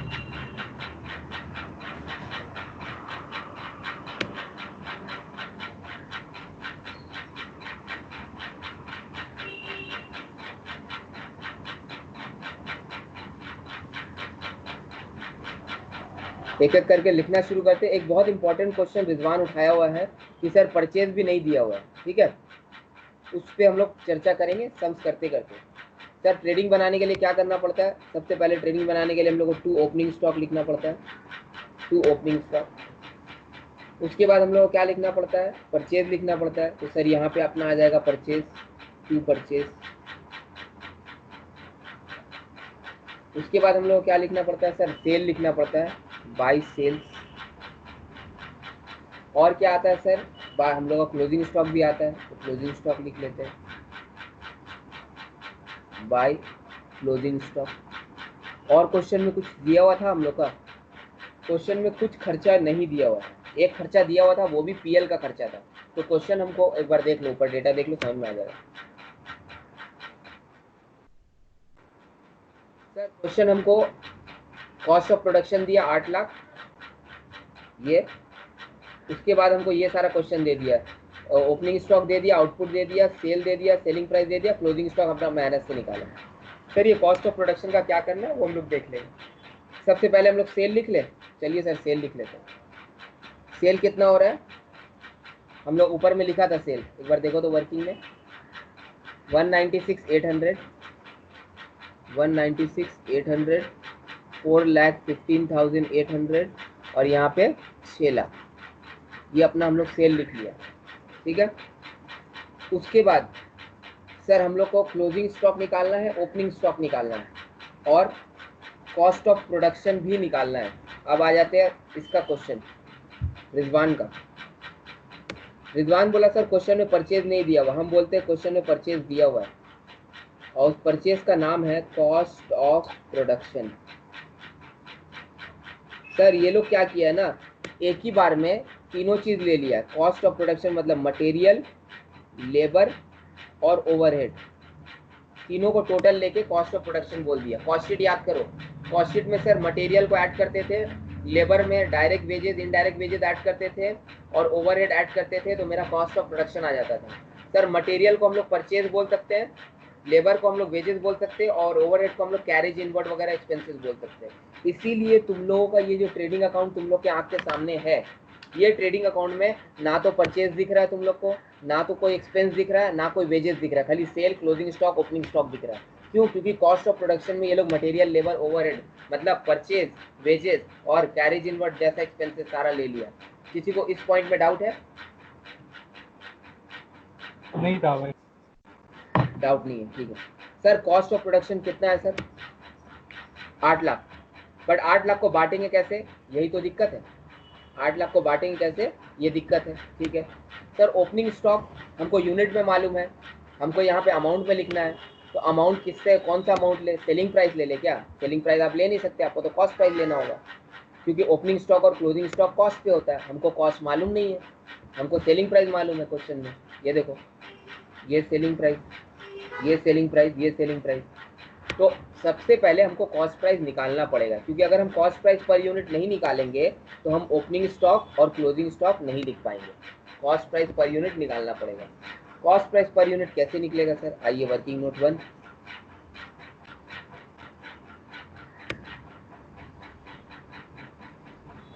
कैलकुलेशन ऑफ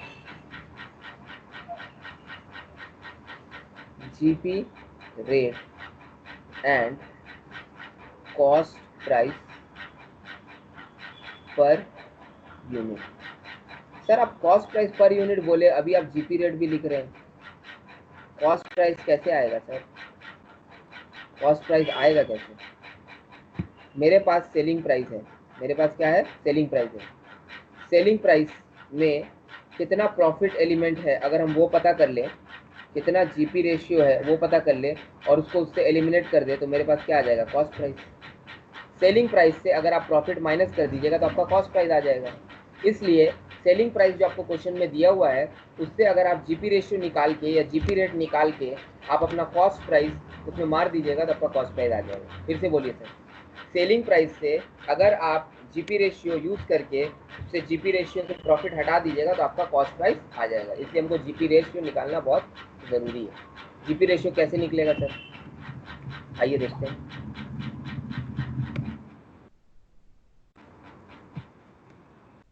कंट्रोल जेड से कंट्रोल वाई से रीडू होता है क्या? कंट्रोल जेड से अंडू होता है, कंट्रोल वाई से रीडू होता है या कंट्रोल आर से रीडू होता है? सर जिससे भी होता है मालूम नहीं होता। आगे बढ़ते हैं सर, जीपी रेशियो कैसे निकलेगा? जीपी रेशियो निकलेगा, क्वेश्चन में दिया हुआ है,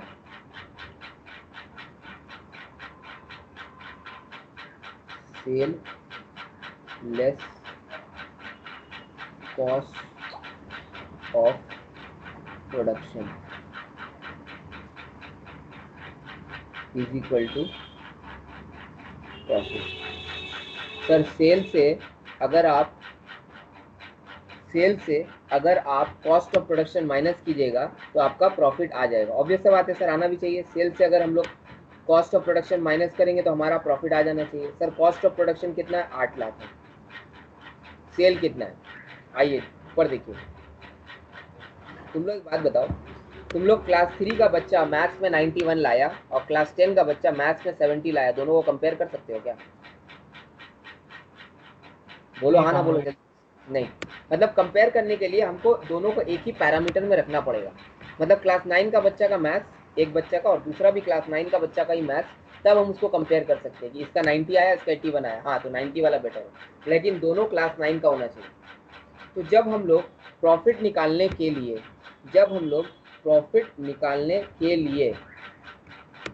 ये बार बार इतना नीचे क्यों चला जाता है यार। प्रॉफिट निकालने के लिए सेल और कॉस्ट ऑफ प्रोडक्शन को कंपेयर कर रहे हैं, सेल को और कॉस्ट ऑफ प्रोडक्शन को कंपेयर कर रहे हैं ताकि मेरा प्रॉफिट आ सके। हमको ये चीज़ ध्यान रखना पड़ेगा कि कॉस्ट ऑफ प्रोडक्शन जिस चीज़ का है उसी चीज़ का भी सेल लें हम, या कॉस्ट ऑफ प्रोडक्शन ले लिया 5000 यूनिट का और सेल ले लिया 10,000 यूनिट का, तो प्रॉफिट गलत आ जाएगा। अब तुम लोग बताओ कॉस्ट ऑफ प्रोडक्शन जो 8 लाख रुपया है वो कौन यूनिट का है? आइए देखते हैं यहाँ पे। सर कॉस्ट ऑफ प्रोडक्शन जो आपके स्क्रीन में है 8 लाख, ये रहे तो क्या हो जाता है यार। हाँ, ये कॉस्ट ऑफ प्रोडक्शन जो आपके स्क्रीन में है 8 लाख, ये वाला चीज, ये जो आप आउटपुट प्रोड्यूस किए ना, ये जो आप प्रोडक्शन किए ना, इसका कॉस्ट है। मतलब ये 4000, 8000 और 9600 यूनिट, ये 3 जो यूनिट आप बनाए हैं, इस 3 यूनिट बनाने में आपका कॉस्ट लग गया मटेरियल, लेबर और ओवरहेड, ये तीनों चीज़ मिला के कॉस्ट ऑफ प्रोडक्शन लग गया 8 लाख। तो जब आप 8 लाख रुपया लिखे, मतलब आप इस तीनों चीज़ का बारे में लिखे, ये 3 यूनिट के बारे में। तो जब आप सेल लीजिएगा ना सर, तो सेल भी आपको ये 3 यूनिट का ही लेना चाहिए, ना कि इस यूनिट का।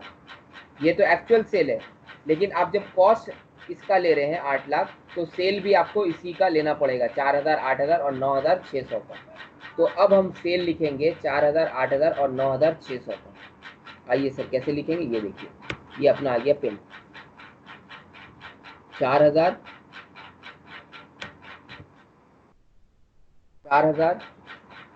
8000 और 9600।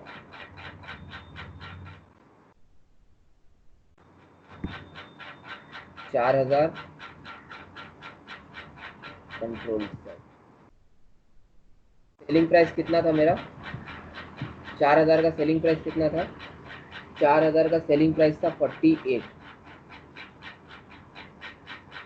प्लस 7000, 4000 के बाद 8000, उसका सेलिंग प्राइस था मेरा 54। उसके बाद आ जाता है मेरा 4000 हो गया, 8000 हो गया, 9600। उसका सेलिंग प्राइस था मेरा कितना? 60। एक बार चेक कर लीजिए सर, चेक कर लेते हैं। ये देखो, ये मेरा आउटपुट 4000, 8000, 9600, सेलिंग प्राइस 48, 54, 60। तो इस तरीके से मेरा सेल आ जाएगा। सेल कितना आ रहा है वो देख लेते हैं। 4000 इंटू 48, 8000 इंटू 54, 9600 इंटू 60, कितना हो रहा है सेल? 12 लाख होगा। सेल हो जाएगा अपना 12 लाख।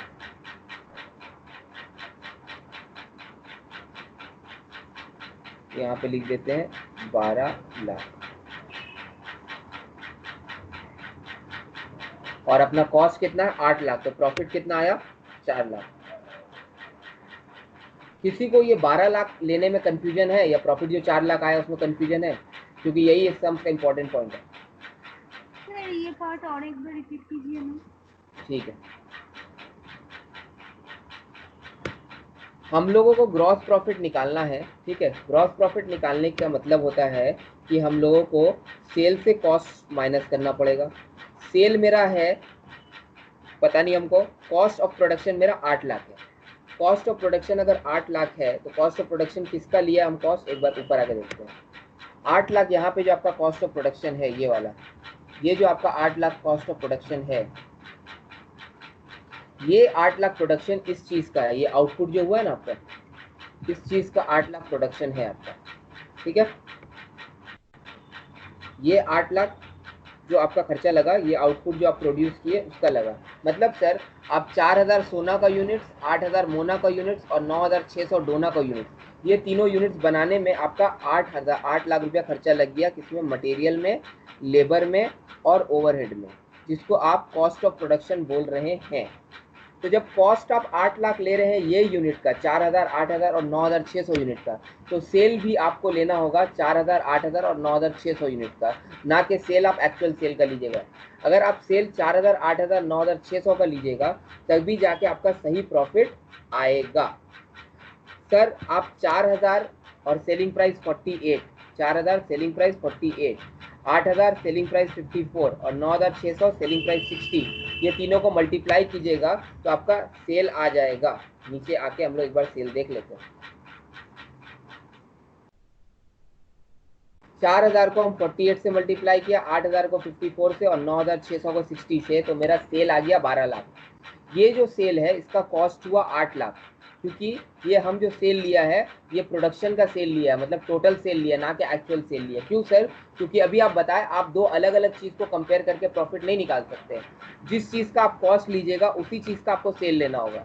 तो कॉस्ट आउटपुट का है इसलिए सेल भी आउटपुट का है, दोनों को कंपेयर किया तो 4 लाख रुपया मेरा ग्रॉस प्रॉफिट आ गया। किसी को doubt?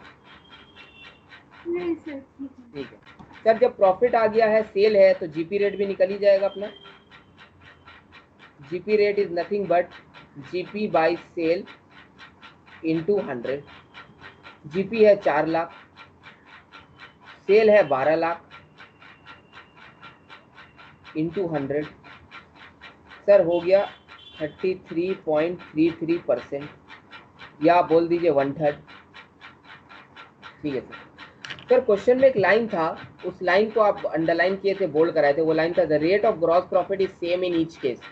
The rate of gross profit is same in each case, मतलब तीनों ही केस में रेट ऑफ प्रॉफिट सेम है। इसी वजह से हम लोग ये अजम्पशन ले पाए हैं, और इसी वजह से 12 लाख 8 लाख करके हम लोग ये 1/3 रेट ऑफ प्रॉफिट तीनों का सेम निकाल पाए। सर जीपी रेट निकल गया, कॉस्ट प्राइस निकाल के बताइए। चलिए कॉस्ट प्राइस भी निकाल लेते हैं। कॉस्ट प्राइस पर यूनिट,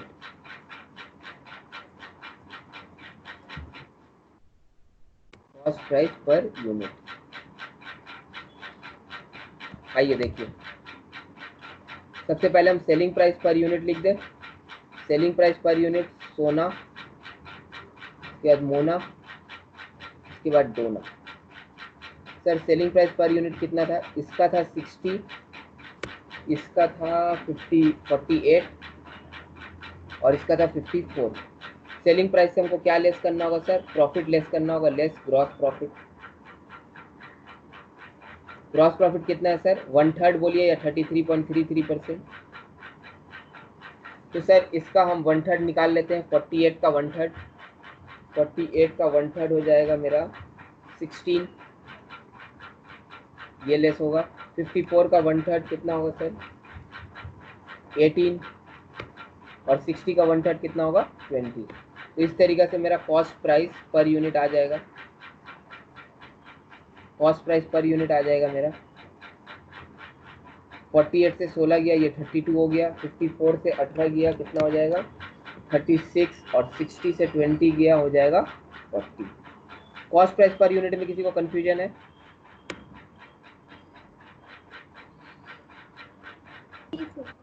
नहीं sir, cost price per unit 32, 36, 40 आ गया। अब हमारा सम्स कंप्लीट।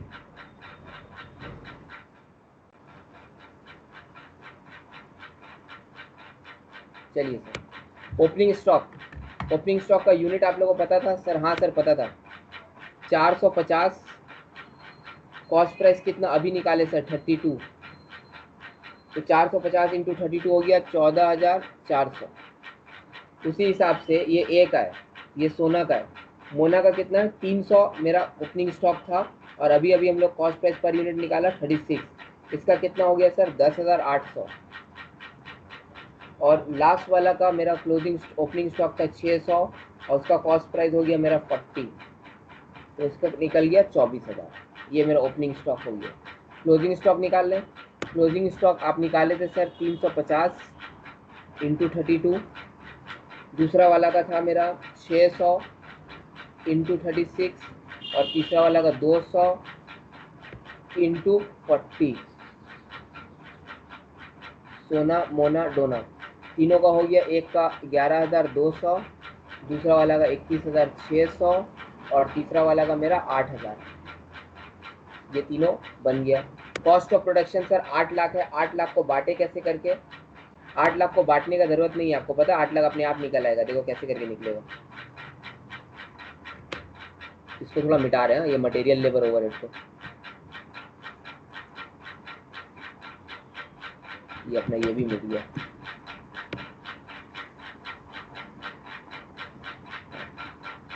ठीक है,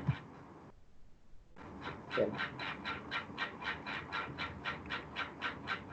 कॉस्ट ऑफ प्रोडक्शन अपने आप आ जाएगा। तुम लोग पता है कॉस्ट ऑफ प्रोडक्शन का यूनिट कितना था सर? 4,000, 8,000 और 9,600। ये देखो 4,000 इंटू 32, 4,000 इंटू 32 कितना होगा? 1,28,000।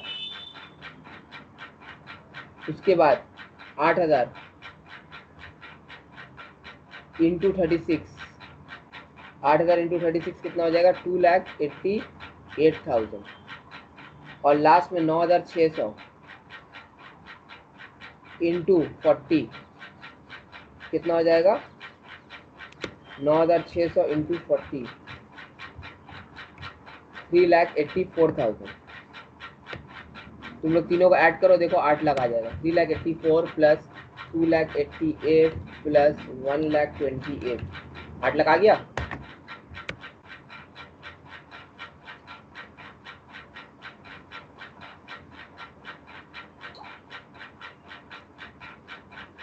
सारा कुछ लिख दिया। अब बैलेंसिंग फिगर मेरा ग्रॉस प्रॉफिट होगा।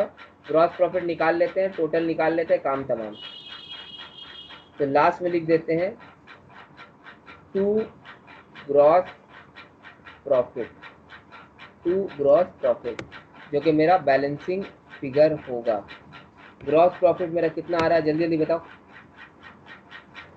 पहला का 65,600, दूसरा का 138,600 और तीसरा का 2 लाख। 65,600, 138,600 और 2 लाख, ये मेरा ग्रॉस प्रॉफिट आ गया। टोटल आप लोग खुद से कर लीजिएगा, टोटल कुछ हाथी घोड़ा है नहीं। तो ये हो गया अपना टोटल। किसी को कोई कंफ्यूजन इस सम्स में? नहीं सर। नहीं सर, ये नया टाइप का सम्स था। ये सम्स में कोई इंटर डिपार्टमेंटल ट्रांसफर नहीं हुआ है। ये सम्स में हम लोग को बेसिक कंसेप्ट, अगर कॉस्ट का कंसेप्ट हम लोग का क्लियर रहेगा तो हम लोग अपने से ओपनिंग स्टॉक क्लोजिंग स्टॉक निकाल लेंगे। ओपनिंग स्टॉक क्लोजिंग स्टॉक जब हम लोग निकाल लेंगे तो ओपनिंग स्टॉक क्लोजिंग स्टॉक निकालने के लिए ये देखो, ये सम्स एक बार हम रिकैप कर रहे हैं। हाँ सर, सम्स का पूरा डेटा आप लिखे। डेटा लिखने के बाद आप अपना कॉस्टिंग का कंसेप्ट यूज़ किए, यूज़ करके आप क्लोजिंग स्टॉक का यूनिट निकालें। क्लोजिंग स्टॉक का यूनिट निकालने के बाद सेलिंग प्राइस के हेल्प से और 8 लाख के हेल्प से आप जीपी रेशियो निकालें। जीपी रेशियो से फिर आप कॉस्ट प्राइस निकालें। कॉस्ट प्राइस आपका जब निकल गया तो आप ऑटोमेटिकली सम्स कंप्लीट कर दिए। 32, 36, 40 था यूनिट, आपको क्वेश्चन में दिया हुआ था, अपने आप खाली फिगर बढ़े और सम्स आ गए। इसी की तरह क्वेश्चन 11 है। क्वेश्चन 11 आप लोगों का होमवर्क रहेगा, आप लोग देख लीजिएगा घर पे, प्रॉब्लम होगा नहीं। हम एक बार क्वेश्चन 11 आप लोगों को दिखा देते हैं। ये आप लोगों का क्वेश्चन 11 स्क्रीन पे। क्वेश्चन 11 में परचेज का यूनिट दिया हुआ है, ठीक है, परचेज का यूनिट दिया हुआ है और परचेज का अमाउंट भी दिया हुआ है आप लोग को 8,40,000। परचेज का यूनिट मतलब हो गया आउटपुट, परचेज मतलब हो गया आउटपुट, और परचेज का अमाउंट मतलब हो गया कॉस्ट ऑफ प्रोडक्शन 8,40,000। सेल का यूनिट दिया हुआ है आप लोग को, सेलिंग प्राइस भी दिया हुआ है। नीचे क्लोजिंग स्टॉक दिया हुआ है, दिख रहा है, नीचे क्लोजिंग स्टॉक दिया हुआ। ओपनिंग स्टॉक ये सम्स में नहीं दिया हुआ है, ओपनिंग स्टॉक ये सम्स में नहीं दिया है। बोल रहा है ट्रेडिंग अकाउंट बनाने के लिए। मेरा एक सवाल है, कोई बच्चा हमको क्लोजिंग स्टॉक दिया हुआ है, परचेज दिया हुआ है, सेल दिया हुआ, ओपनिंग स्टॉक बताएगा कोई?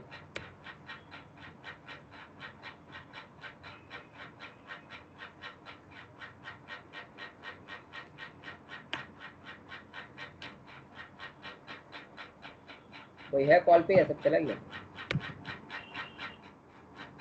है ना, सब कॉल पे है तो? हाँ था भाई।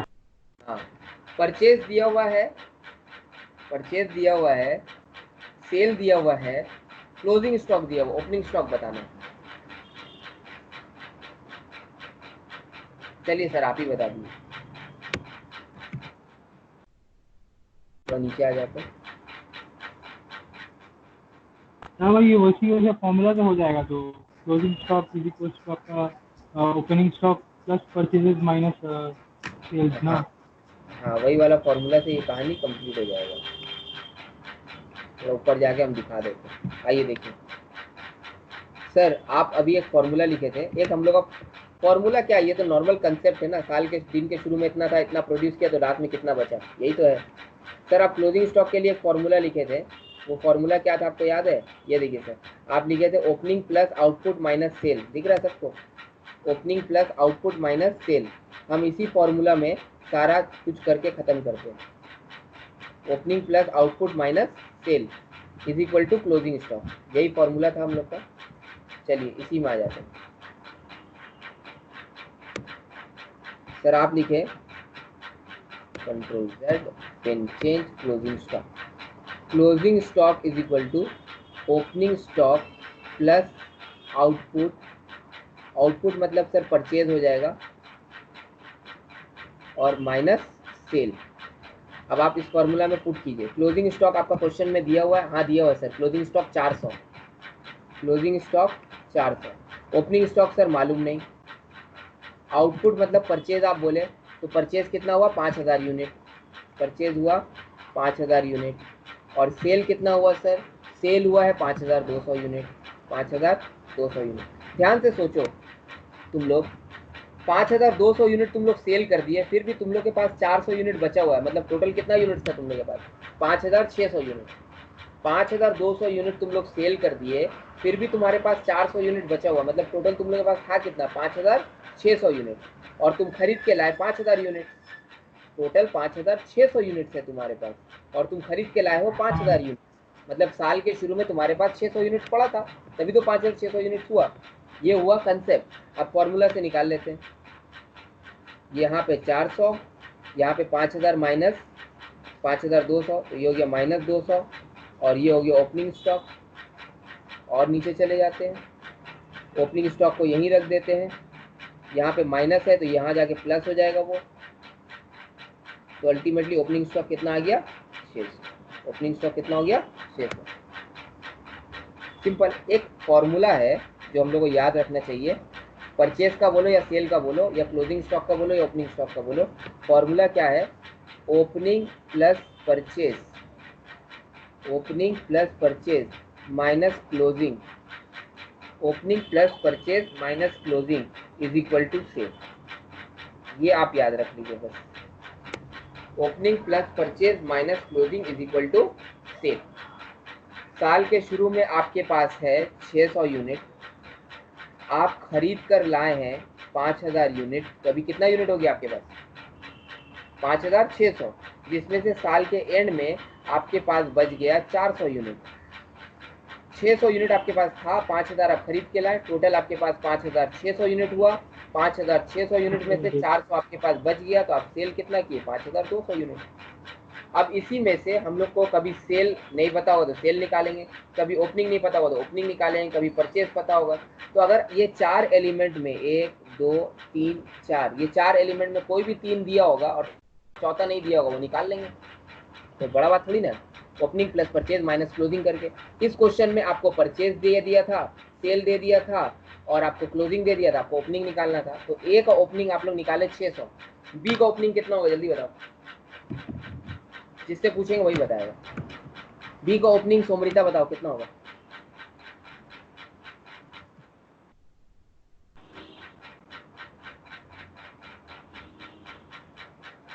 सोमरिता, हाँ purchase sales equals to opening stock minus plus purchase minus sales. Calculator है ना, कैलकुलेटर में करके बताओ कितना हो रहा है।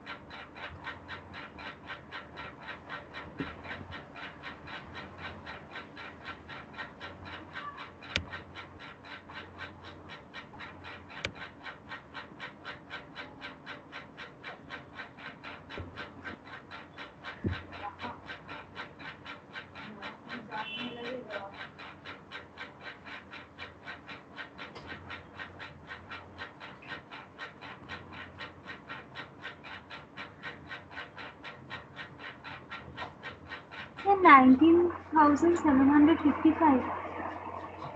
19,755 इतना कैसे आ जाएगा? हम लोग तो यूनिट में बात कर रहे हैं ना,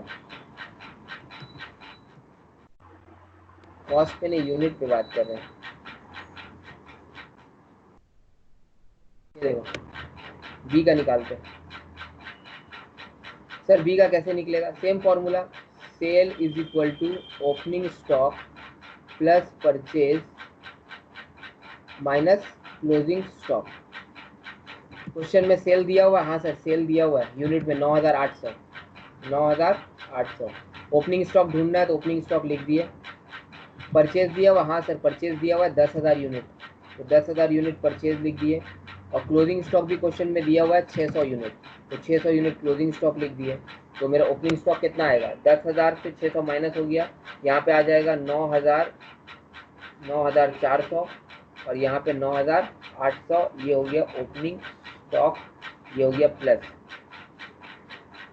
ओपनिंग स्टॉक यहीं पे रहने देते हैं, 9,400 वहाँ माइनस में चला जाएगा, तो 9,800 माइनस 9,400, 400 हो गया मेरा ओपनिंग स्टॉक यूनिट।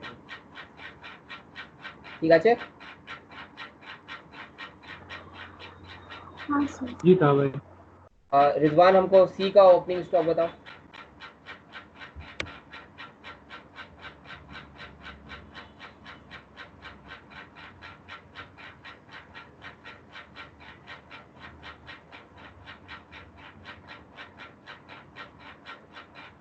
रिजवान हाँ था भाई, बता रहे दो, वो क्वेश्चन नहीं आ रहा था।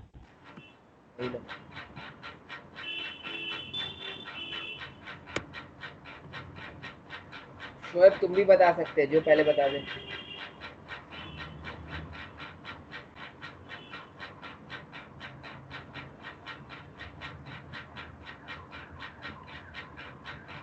तो 1,000 बता भाई। शोएब हाँ भाई 1,000। रिजवान बोल रहा है 1,000, शोएब कंफर्म करो।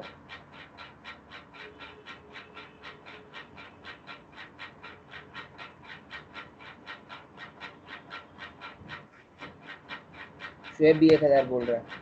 1,000 सही आंसर है। सुमृता एक बार बोर्ड में देखो, तुमको समझ में आएगा। ये देखो सी का परचेज है 15,000 यूनिट, सी का सेल है 15,300 यूनिट और सी का क्लोजिंग है 700 यूनिट। ध्यान से सुनना, कंसेप्ट से, फॉर्मूला से तो निकल जाएगा। तुम 15,300 यूनिट सेल करती हो, उसके बाद भी तुम्हारे पास 700 यूनिट बचा हुआ है क्लोजिंग में, मतलब 15,300 यूनिट तुम सेल कर चुकी हो, 15,300, उसके बाद भी तुम्हारे पास 700 यूनिट बचा हुआ है, मतलब तुम्हारे पास टोटल 15,300 प्लस 700 16,000 यूनिट होगा। तभी तो तुम 15,300 सेल किए, उसके बाद भी 700 यूनिट तुम्हारे पास बचा हुआ है, मतलब तुम्हारे पास 16,000 यूनिट है। और तुम परचेज किए 15,000 यूनिट, मतलब 1,000 यूनिट कहाँ से आए? 1,000 यूनिट ओपनिंग है। साल के शुरू में ओपनिंग 1,000 यूनिट, 15,000 परचेज किया, टोटल हो गया 16,000 यूनिट। 16,000 में से 15,300 सेल कर दिया, 700 यूनिट क्लोजिंग हो गया। सुमृता हाँ सर। फॉर्मूला में देख ले, सेल इज इक्वल टू, इधर ही पे कर देते हैं, कहानी खत्म। पेन चेंज किया, रेड पेन। सेल हुआ है मेरा 15,300, क्लोजिंग है मेरा 700, परचेज हुआ है मेरा 15,000। तो तब तक तब तक तब तक तब तक ठीक है, 15,000 से 700 चला गया, ये हो गया 14,300, तो ये हो गया मेरा 14,300। ओपनिंग स्टॉक वैसे ही है, और ये मेरा पहले से ही 15,300 है, तो 15,300 से मेरा 14,300 माइनस हो गया, 15,300 से 14,300 माइनस हो गया, और ऑटोमेटिकली मेरा आंसर आ गया। कहानी खत्म, 1,000 मेरा आंसर हो गया। ये सब आप लोग का होमवर्क है। क्वेश्चन नंबर आज हम लोग 5 तक किया था, 6, 7, 8, 9, 10 भी होमवर्क है। 6, 7, 8, 9, 10 जो है वो क्वेश्चन नंबर 1 से 5 तक का जितना हम कराया उसी तरीका का है। आप लोग घर पे 6 to 10 ट्राई करेंगे, जब आप लोग से बन जाएगा ठीक, नहीं बनेगा तो हम सारा जो क्वेश्चन होमवर्क में दे रहे हैं उसका सोल्यूशन भी आप लोगों को सॉफ्ट कॉपी ग्रुप में भेजेंगे, और हार्ड कॉपी अगर किसी को चाहिए तो सेंटर से ले सकता है, बट पहले एक बार आप लोगों को ट्राई करना हाँ पड़ेगा। ठीक है? भाई, अब बोल रहे थे ना वो पीडीएफ भेज देगा, तो पुराना वाला पीडीएफ जो भेजा था ना वो थोड़ा सही नहीं है। वो 19 क्वेश्चन नंबर 19 आ जा रहा है 5 और 4 के बीच में। अच्छा ठीक है, हम फ्रेश पीडीएफ एक बार भेज देंगे तुम लोग को, ठीक है। ठीक है साहब। ठीक है, आज का क्लास ओवर।